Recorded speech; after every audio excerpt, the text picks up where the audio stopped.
Is it difficult being out in the public, on the internet, etc.? If so, how do you deal with it? Any advice? A lot of the time, like, talking stages can hurt more than actual relationships, because with talking stages, you don't actually get to execute anything and you don't actually get to try anything out. How the fuck do people masturbate and don't make a mess? What do you do? Help. Love you. Is heal, let yourself heal, give yourself the time, the energy, the space to do so. Anytime that I've told a guy that I've done that before, they're always so dumbfounded about it. They're like, what do you mean? And then they realize I'm actually a genius, and then they're like, wait, that's so smart. How did you know you were a bottom and not a top/verse? I can't believe I'm talking about this. Ugh.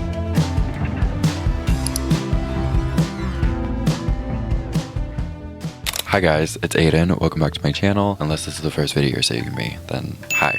Today we're going to be doing, I believe, episode 5 of this series on my channel called Teen Talk. This is basically the series where I go to my Instagram story and I have you guys submit all of your TMI teenager questions that you're a little too scared to ask anybody else. And I basically go through them, I anonymously pick a couple out, and I answer the questions to the best of my ability.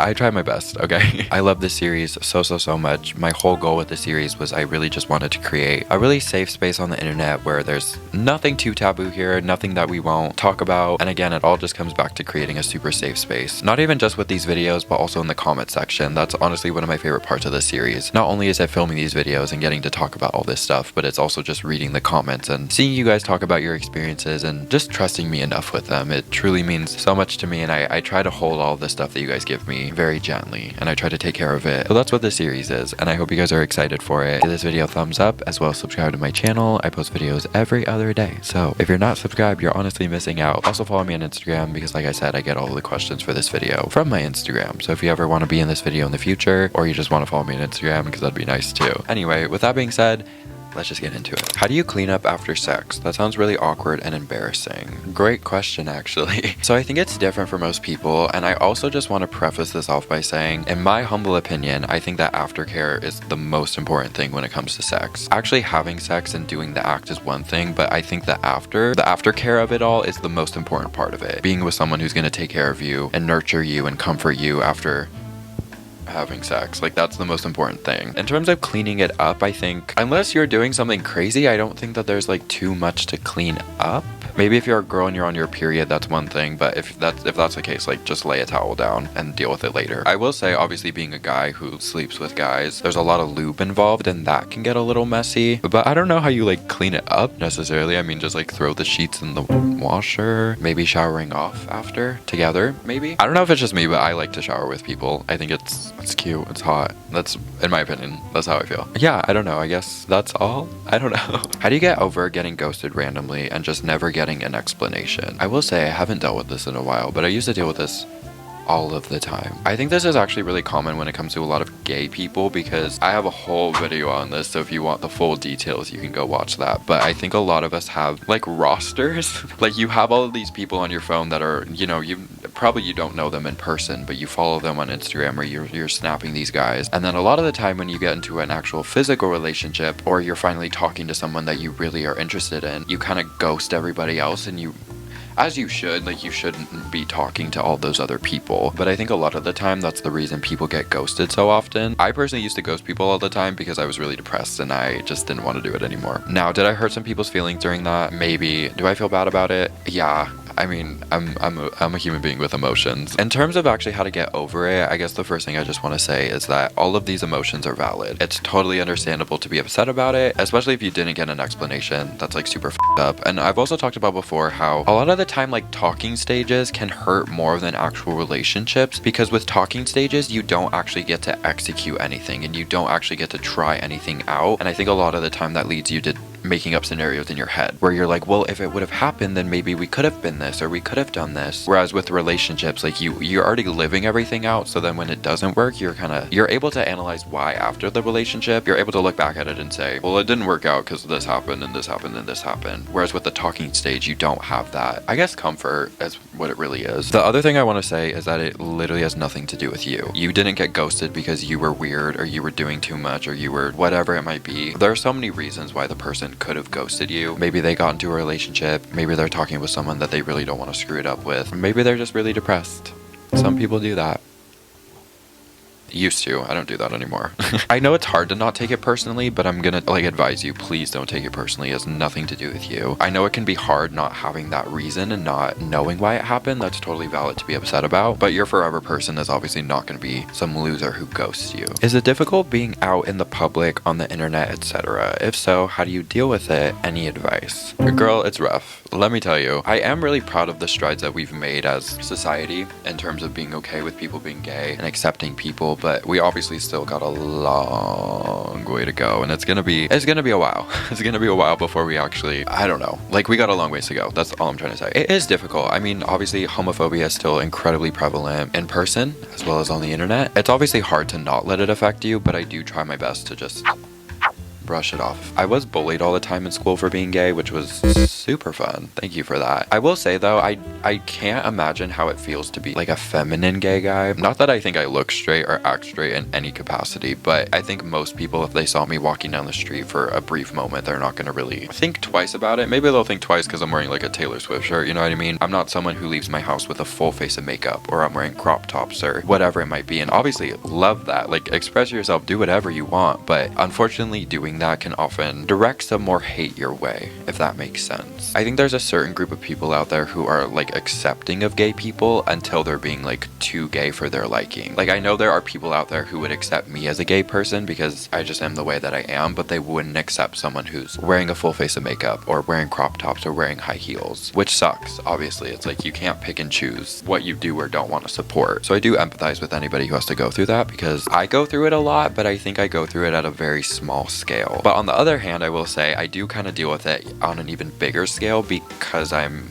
a social media content creator. I'm obviously not complaining. I love this. I love that this is my job. It's my favorite thing in the world. I will never complain about it. But it is hard having thousands and thousands and tens of thousands at this point, honestly. Tens of thousands of people dissecting everything that you do and also making comments about it. It's rough. It's difficult. Someone literally the other day left the whole essay in my comment section about how I'm children because I talk about being gay openly on a platform, YouTube, on a platform where there's children on it. So that's the stuff I have to deal with, and that's obviously the dumbest shit I've ever heard in my fucking life. Like, are you fucking kidding me? As if we don't have literal influencers out here who are pedophiles. Anyway, I can't get into it. When I read that comment, I was like, this is not real. I thought this person was joking at first, and then they put a Bible verse at the end, and I was like, oh, I see. Anyway, back to the question. It is difficult being out, but it's really important to surround yourself with people who love you for who you are and actually know you as a person, because those are the opinions of people who matter, not random people on the internet who think you're children because they saw one video of you where you talk about being gay on a platform where, yeah, there are children on here, but I'm just talking about being gay. Like, those opinions of people don't matter. It's by the people who actually know you that matter, and also the people that actually care to know you. And I say that because I don't want people who watch my videos to think that I don't care about your opinion. I don't care about the opinion of people who clearly don't want to like me just for the sake of not liking me. I'm a virgin, but probably a bottom. How do I order a toy to my house without my parents knowing? I want some idea of how it feels before real stuff. First of all, I just have to say this is the best thing you can do for yourself. I really recommend, especially if you're gay and you're a bottom, please get a toy and experiment with yourself before you actually do it for the first time. That way you're not caught by surprise over how it feels, because it's shocking, let me tell you. In terms of how to order it to your house without your parents knowing, damn, this would be a perfect opportunity if I had a sponsorship right now. Well, when I did it for the first time, I just ordered it from Amazon, and it didn't come in like a package that said sex toy, you know what I mean? Like, it just came in a standard Amazon package, so I would recommend doing that. I mean, that's what I did. I know there are also some other companies out there who literally their whole thing is, we make sex toys, but we put it in discreet packaging so nobody else knows. So maybe look into some of those. I hope you're saying this though, as in like your parents aren't gonna open the package, because if they're gonna open it, then I don't know how to get around that. If that's the case, then I really would just recommend trying to go in person somewhere, even just Spencer's. I mean, they have stuff, especially if you don't want to risk them like finding the package and opening it. But if you know they're not going to open it, then honestly, I would really just say Amazon, because all the Amazon stuff just comes in Amazon packaging. Also, maybe order another thing, maybe order like a shirt or something. So if they ask, you can just be like, hey, I got this shirt, that's it. So bad at reading signs, so how can I genuinely tell someone's flirting with me? Ooh, I feel like I'm low-key the same way, because I feel like when someone's flirting with me, I literally cannot tell. But then I also feel like I can tell most of the time, but then I start second guessing and convince myself that it's not flirting. So I don't I don't know how to tell necessarily. I feel like this is gonna sound so cheesy and cliche and you're not gonna like this, but I feel like if you know, you know. Trust your gut. Honestly, that's one of the biggest things I've learned in my life. Not even just with like relationships or anything, just in life. Trust your gut. If you feel like they're flirting with you, they probably are. And I think a lot of people brush off flirting and don't think that it's happening just because they get really anxious about it, if that makes sense. I don't know. I feel like if you think someone's flirting with you, then they probably are. Actually, I don't know if that's true. I don't know what I'm saying, actually. Maybe I shouldn't be saying that. I was literally thinking about that and I was like, the amount of times I've thought a waiter is flirting with me, but then I realized he's probably just being nice because that's his job. Okay, yeah, I don't know. Maybe I shouldn't have brought this up because I really don't know. I do want to say, like, I feel like if you know, you know, but I guess that's not always the case. This was not helpful. I'm so sorry. Do you have to be an extrovert to get a boyfriend? What factor would attract a guy to like me? You don't have to be anything other than yourself, and that's so cliché. Cliché? Whoa, we just made up a word. Yeah, you don't have to be literally anything other than yourself. I'm an extremely introverted person, especially in public, very introverted. And you don't have to be an extrovert to be in a relationship. I think that's a common misconception just because people think if you're an extrovert, then people will get to know you more because, you know, you're showing you're extroverting, you're showing your personality to people rather than being an introvert where you're kind of hiding your personality. You don't want to pretend to be an extrovert just to get into a relationship and then have your partner find out that that's not actually who you are as a person and that you're actually an introvert, because then you're fucked. You know what I mean? Because then it's like, because then this person thinks that you're this outgoing, bubbly person when in reality that's not who you are. And then your partner, or even if it's just a guy you're talking to, is going to be confused because they're going to be like, you're not acting the same way you were as you are now. It's just not going to match up. Just be yourself. This is just like a general blanket statement, but genuinely, I promise you guys, there are people out there who will love you for you, not for a character you're playing, not for a different persona, not for an ulterior motive, for you. You don't need to play a character, you don't need to do any of that. Just be yourself. And then also it'll feel so much better for you because you'll know that someone is actually loving you for you, not for a character, not for a persona you're playing. They love you for you. Put that on a t-shirt.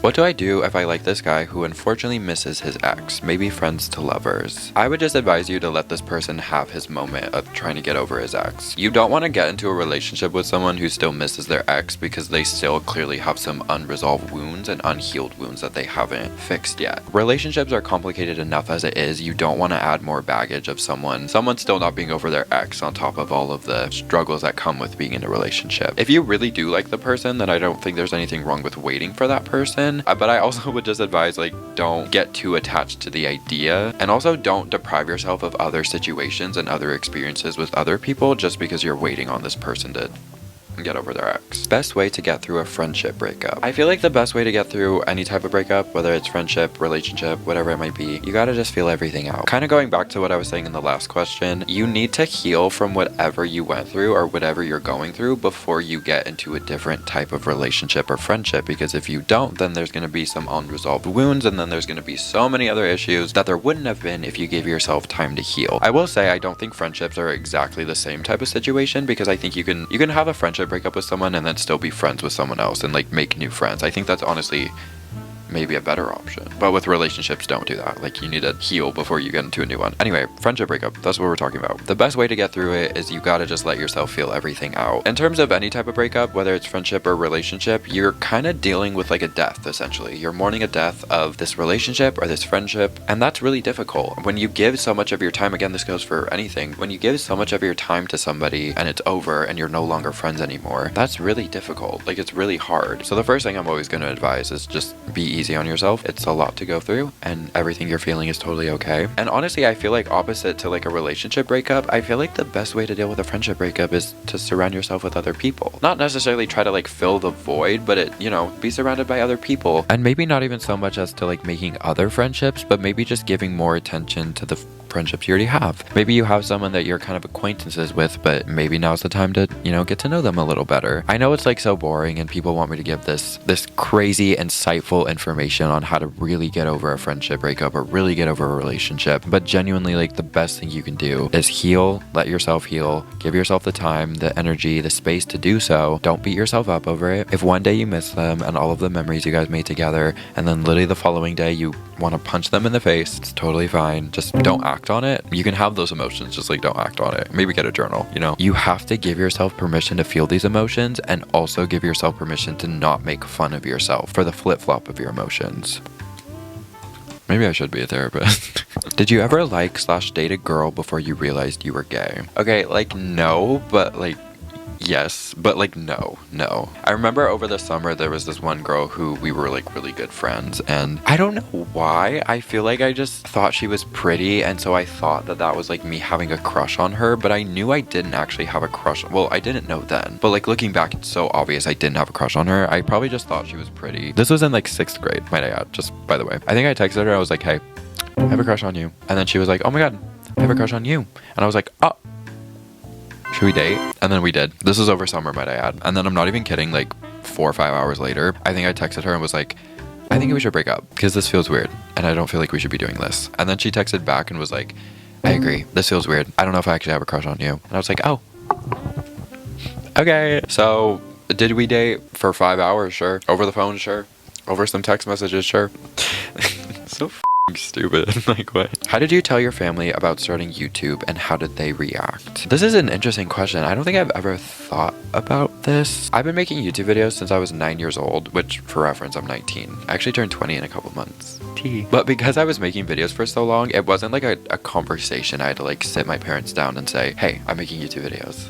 I kind of just started doing it, and obviously because I was so young, my parents were monitoring my social media access and my phone access. I didn't even have a phone for the longest time when I first started making videos. I was literally making videos on my Kindle, on my Amazon Kindle. Hey everybody, so today I'm going to be doing a back to school minute to win it challenge. I literally remember my first ever YouTube video I did was a stuffed animal haul. I literally sat on the floor of my room and I gave a haul on all of the stuffed animals I had and where I got them from, and this one I got in a claw machine, this one I won at an arcade, this one I got for Christmas, because I had like 5,000 stuffed animals at the time, and that was the content I was making, which is kind of funny because I still got some cuties. I love stuffed animals, you know what I mean? But it's just so funny. Anyway, you didn't ask. They didn't really react any type of way. My entire family has always been really supportive of me doing YouTube. I think my family at this point knows that it's not just a hobby for me. I mean, at this point it's my job, but even in the past, like it was so much more to me than just a hobby. It was my lifeline. It was literally the only thing that kept me going. So they were always very supportive of it, which I'm very thankful for. I know a lot of people probably wouldn't be supportive of it. Yeah, very grateful to have a super supportive family in that sense. I've had a lot of talking stages, but I've never dated anyone. Am I doing something wrong? Absolutely not. I feel like talking stages are like a 50-50 flip of the coin. Sometimes it'll go further and sometimes it just doesn't work. I know I was kind of saying this earlier in the video, but just don't take it personally. I know it's hard to, and you start to psychoanalyze yourself and think, well, maybe they didn't like when I did this, or maybe this was too much for them, or maybe I'm just weird, or maybe I'm not pretty enough. It's okay. It's totally okay like to be upset about it, but it's nothing to do with you. You know what I mean? Also, not to like, I hope this doesn't come across the wrong way, but if a talking stage ends, I do really think that it's for the better. You don't want a talking stage to continue into something more if that person isn't actually all that interested, because then it's going to be a whole thing, and then you're going to be miserable in the relationship or whatever step comes further or next, or you know, whatever. So I'm not saying that you should be like thankful for it, because you totally, you know, it's all right to be upset. It's a whole thing, and it's a very fine line to kind of cross and differentiate what's kind of going on. What are some tips for first time meetups or date ideas for a 16-year-old gay boy? Okay, my first reaction when reading this was like, please just be safe. And I can't even really say anything because the first time I ever like met up with someone or dated or whatever, I was like 15, 16. So I just want to make sure you're being safe. That's like number one rule, be safe. Okay, if nobody else has told you, please just be safe. Trust your gut. Like I said, if something feels wrong or feels off, get out of there, seriously. In terms of like first meetup ideas, I feel like just do something cute and wholesome in public. I feel like that's really cute.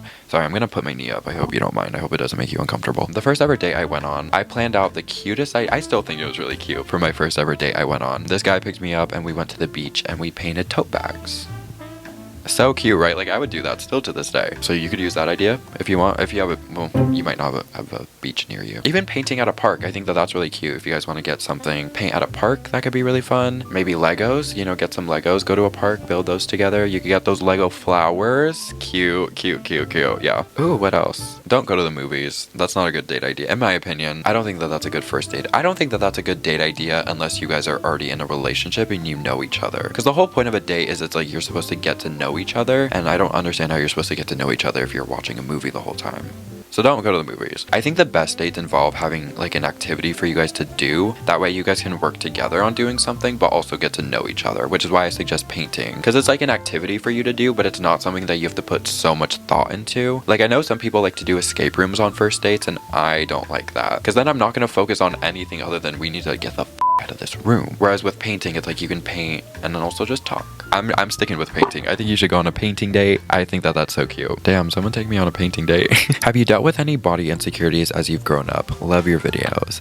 Thank you so much. I appreciate it. I've dealt with a lot of body insecurities. Trigger warning, I eating disorders for like 2 seconds, so you can skip to this time and, you know, not have to watch it. I had a pretty bad eating disorder for like a really long time. Not that I still have it, but I think I'm still recovering out of it because it was really bad. Like I was under 100 pounds in my senior year of high school, which is not like it's bad. If we're being honest, like a lot of my eating disorder just came from the fact that I didn't like myself and I just wanted to hurt myself by not eating. But it also did come from body insecurity. I just felt like I was so brainwashed in my eating disorder that I got to the point where I genuinely thought that I looked better when I starved myself. I thought that my body looked better. I thought that the skinnier the better. I thought that guys would like me more, and it honestly didn't help that I was snapping a lot of guys and talking to a lot of guys at that time because they did actually like it, which is awful, and it breaks my heart that anybody has to deal with that because it's not a good feeling. In terms of how I got over it, I guess the main thing is I just finally got to a point where I realized that what I was doing not only was unhealthy, but if I kept going at the rate that I was, I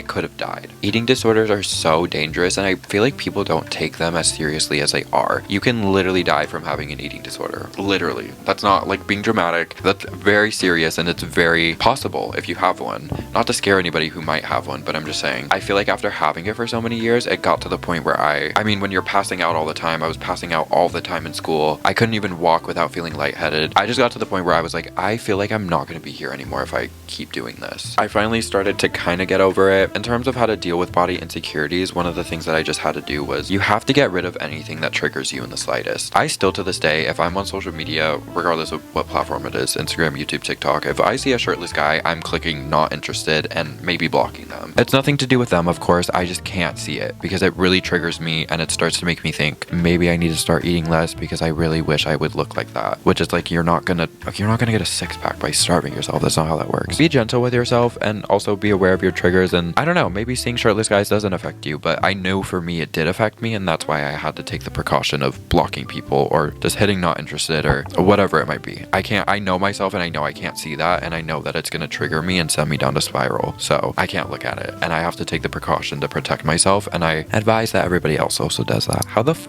do people masturbate and don't make a mess? What do you do? Help. Love you. I love you too. Honestly, I don't know if this is weird, but this is just personally how I feel and how I go about it. I like to masturbate.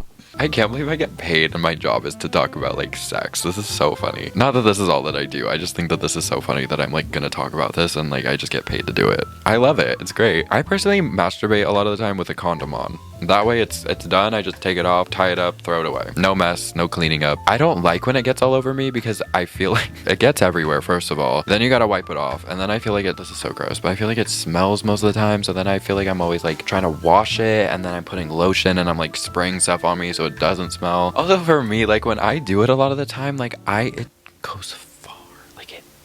Like, oh my god. Should I talk about this? I don't know. There have been so many times where I've done it and it literally gets in my hair. Literally in my hair, or like behind me. I'm like, what the f? How did that even happen? So I've opted to just using condoms because I think it's easier for me. I don't always do it with a condom because that's like, I try to save those for when I actually have sex, but sometimes I'm lazy and I don't want to clean it up. So that's my advice. Honestly, try it out. Anytime that I've told a guy that I've done that before, they're always so dumbfounded about it. They're like, what do you mean? And then they realize I'm actually a f***ing genius. And then they're like, wait, that's so smart. I'm like, I know, I'm a genius. I'm just kidding. Is it okay that I've never had a boyfriend or so much as my first kiss even though I'm 19? Yes, it's so normal. Please, for the love of God, do not don't let people make you feel bad about it. Some people literally don't have their first kiss or lose their virginity or anything until they're 25, and there's nothing wrong with that. Some people just aren't comfortable with it until they get to that age, or also some people don't even get the opportunity to do so until they get to that age. There's no specific age that you're supposed to have done something. I've said this before, but I'm such an advocate about it because I don't understand why the culture is like surrounded around. You need to have your first kiss in middle school, and then if you don't lose your virginity by the time you get out of high school, oh, you're a loser.